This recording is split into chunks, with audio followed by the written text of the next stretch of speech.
সবথেকে বড় কথা হইল কোনটা, ইফতারি যে দে তারও সব, ইফতারি যে খাইব তারও সব। এটা আমরা ছোটোবেলার থেকেই জানি। ওইলে ইফতারি আনিবেন খাইবেন ভালো কথা, ইফতারি নেওয়াতে আইসা মারামারি লেগে যায়, কিলাকিলি লেগে যায়, গুস্তাগুস্তি লেগে যায়। খালি শুধু বাংলাদেশের মানুষ না, ইন্ডিয়ানও আছে, পাকিস্তানি আছে, শ্রীলঙ্কা আছে, বিভিন্ন দেশের মানুষ মারামারি লেগে যায়। তো আপনারা যে বিদেশ থাকেন, এটা তো বিদেশের নামের কলঙ্ক।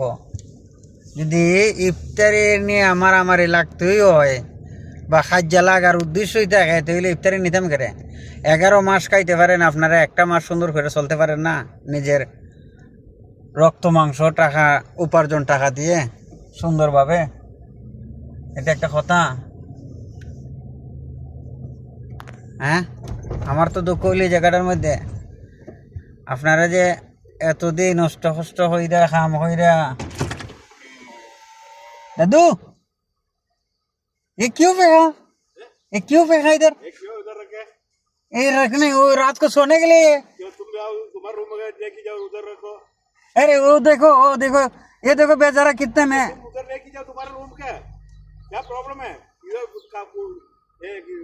पूरा सामान उधर ही है, जंगल का आदमी। हाँ, लेके जाओ, उधर रखो। अच्छा किया। देखो इसने क्या, बेचारा कितना नाराज हो गया। ये नाराज हो गए ना।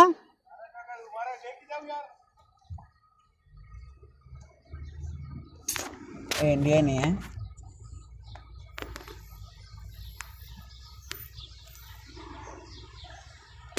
তো ওই আর কি চলছে গাড়ি যাত্রা বাড়ি, এইটাই আর কি, আর কি করার আছে।